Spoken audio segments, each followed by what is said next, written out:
이야기 5. 고결한 나귀. 나귀가 결코 하찮은 짐승이 아니라는 걸 아십니까? 나귀는 인간사에서 소중한 역할을 해왔습니다. 더구나 성경에서는 빼놓을 수 없는 존재이지요. 예수님을 예루살렘으로 모시고 간 그 엄청난 영예를 누린 건 바로 나귀였으니까요. 그때 예수님께서는 왕좌에 오르셨어야만 했으니 이 짐승이 왕의 나귀였음은 말할 것도 없거니와 또한 구속받은 나귀였다고도 할 수 있겠지요. 출애굽기 13장 13절에는 이렇게 쓰여 있습니다. 나귀의 모든 첫배 새끼는 내가 어린 양으로 대속할 것이요 내가 그것을 대속하지 않으려면 너는 그 목을 꺾을 것이며 출애굽기 13장 13절. 이 나귀는 살도록 허락되었는데 그러니까 그 나귀가 만약 첫 태생이었다면 분명 어린 양이 그 나귀의 생명을 구하기 위해 죽었다는 얘기가 되지요. 이렇게 해서 이제 그 구속받은 나귀는 잃어버린 사람들 대신 죽으셔야 할 하나님의 어린 양을 등에 모시게 되었던 것입니다. 하나님께서는 어린 양이 나귀를 위해 죽어야 함을 규정하셨을 뿐만 아니라 하나님의 어린 양이 들나귀 새끼로 태어난 인간을 대신해 죽어야만 한다고도 말씀해 놓으셨습니다. 욥기 11장 12절. 그렇다면 당신은 어린 양에 의해 구속받으셨습니까? 그분께서 구속하신 사람들만이 그 구속자와 함께 사는 기쁨을 누릴 수 있을 것입니다. 피 흘림이 없이는 죄사함이 없느니라. 히브리서 9장 22절. 라는 것이 바로 하나님의 영원한 법령이니 말입니다. 그런데 혹시 이런 나귀 같은 짓을 했군, 바보짓을 한 것을 개탄하는 말 이라고 한 적은 없습니까? 만일 그런 적이 없다면 그건 다름 아닌 나귀 본연의 자기 과시적 성품을 나타내는 것일 뿐입니다. 오히려 우리는 개개인 모두가 나귀와 같기에 그리스도의 보혈로 각자가 구속받아야만 하는 것입니다. 야곱이 자신의 12 아들을 축복할 때 그는 그들 중 하나에게 이렇게 말했습니다. 이사칼은 두 짐 사이에 구부리고 앉아있는 강한 나귀로다. 그는 쉼을 좋게 여기고 땅을 보고 기쁘게 여기며 그의 어깨를 낮춰 짐을 지고 조공의 종이 되었도다. 창세기 49장 14, 15절. 이처럼 이 젊은이에게는 참으로 대단한 영예가 주어졌습니다. 그는 짐꾼이었던 것입니다. 그에게는 2개의 짐이 지워졌는데 그 중 하나가 바로 백성에 대한 짐이었지요. 그는 이 짐들을 기꺼이 짊어져서 다른 이들로 하여금 쉼을 얻고 또 하나님께서 자신과 동행하는 이들에게 주시는 희락의 땅을 즐길 수 있도록 해주었습니다. 우리는 갈라디아서 6장 2절에서 다음과 같은 말씀을 읽습니다. 너희는 서로의 짐을 지라. 그리하여 그리스도의 법을 이루라. 갈라디아서 6장 2절. 바로 이것이 이사칼에게 주어진 삶의 과제였습니다.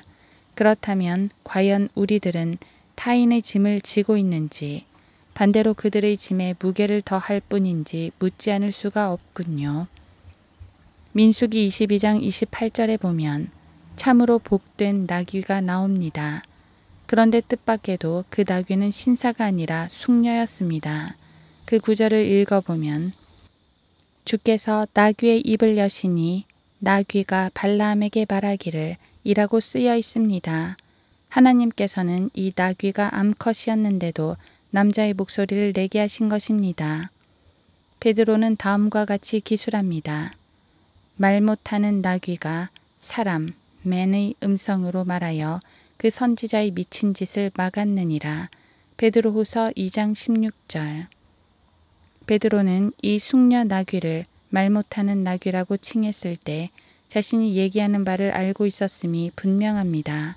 그리고 이 숙녀가 남자의 목소리로 말했다는 사실 또한 다소 고개를 갸웃거리게 합니다. 도대체 여성의 목소리로 말하지 않은 이유가 뭘까요?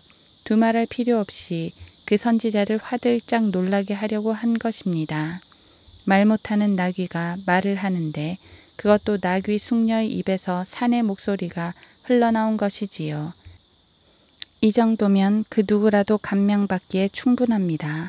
하지만 안타깝게도 이 나귀는 그 선지자 아래에 그만 주저앉고 말았습니다. 그러나 그리스도께서 타고 계시던 나귀는 도중에 주저앉지 않았습니다. 그것은 순나귀였고 즉각적인 순종으로 주님을 여정의 끝까지 내내 안전하게 모셔다 드렸습니다. 그러나 우리 중 얼마나 많은 이들이 일하다가 도중에 주저앉고 마는지 아십니까?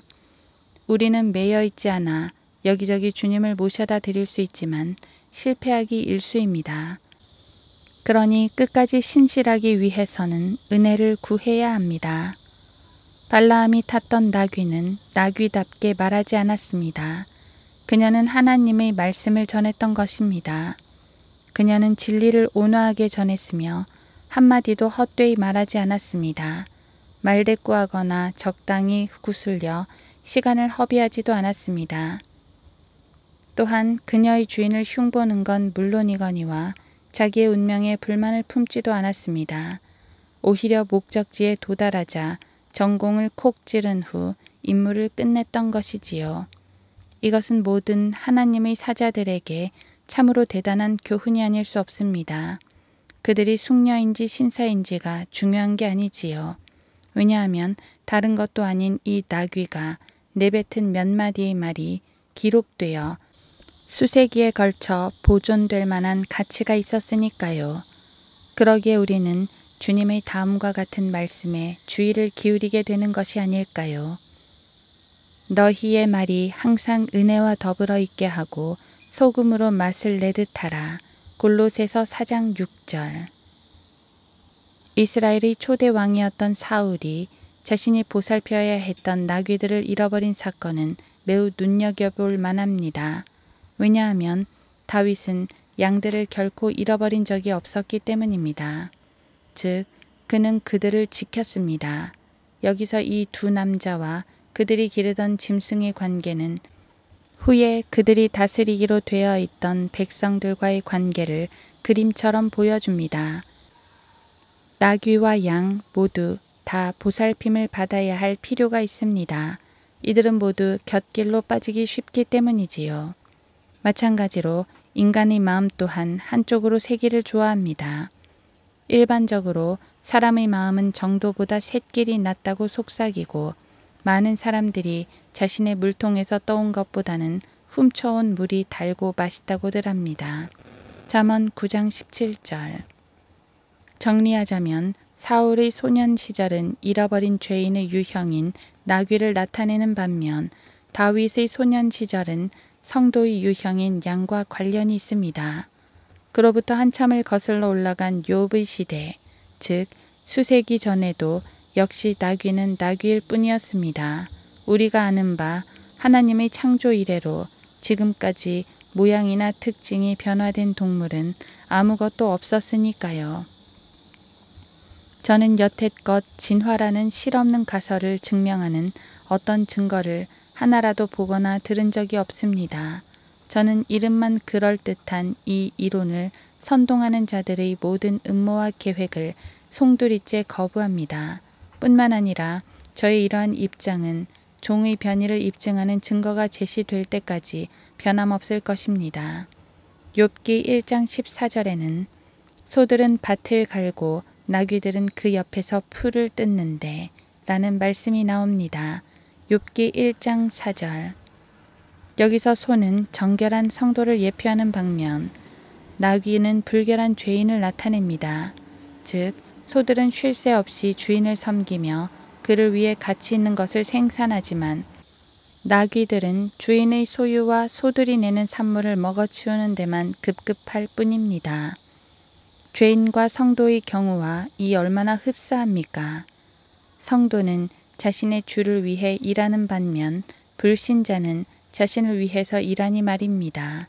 그리스도인은 주님의 유익을 구하지만 죄인은 자신을 위해 재물을 쌓을 뿐인 것입니다. 이사야 1장 3절을 보면 소도 자기의 주인을 알고 나귀도 자기 주인의 구유를 알건만 이라는 말씀이 나옵니다.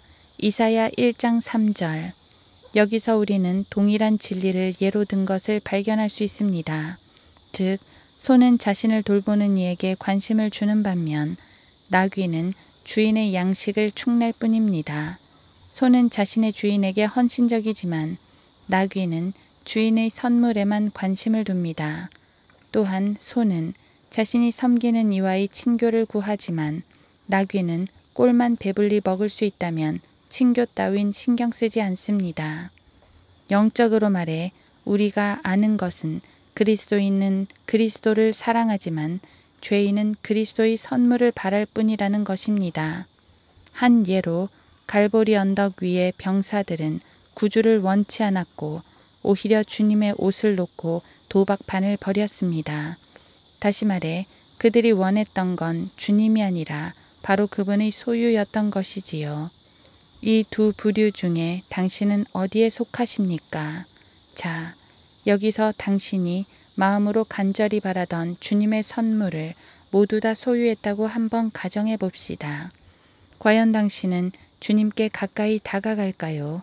또 큼직한 구유에 여물과 클로버가 가득한 안전한 피난처가 당신에게 주어진다면 그때 당신은 그것을 주신 분께 관심을 가질까요? 소는 자기 앞 식탁에 차려진 음식을 두고 감사를 표합니다. 그런데 당신은 자신이 받은 것으로 인해 참 좋으신 주님께 감사하십니까? 우리 주님께서 자신의 승리에 찬 예루살렘 입성에 쓰시려고 고른 것은 다름 아닌 어린 데다가 작기까지 한 짐승이었습니다. 마찬가지로 우리 주님께서는 당신도 취하실 것입니다. 비록 당신이 어리고 작을 뿐 아니라 심지어 눈에 띄지 않는 존재일지라도 말입니다. 그러니 당신의 주님께서 당신의 모든 것을 주관하시도록 하십시오. 그러면 당신도 인생의 소로를 따라 주님을 모실 수 있을 테니까요. 너희는 서로의 짐을 지라. 그리하여 그리스도의 법을 이루라. 갈라디아서 6장 2절.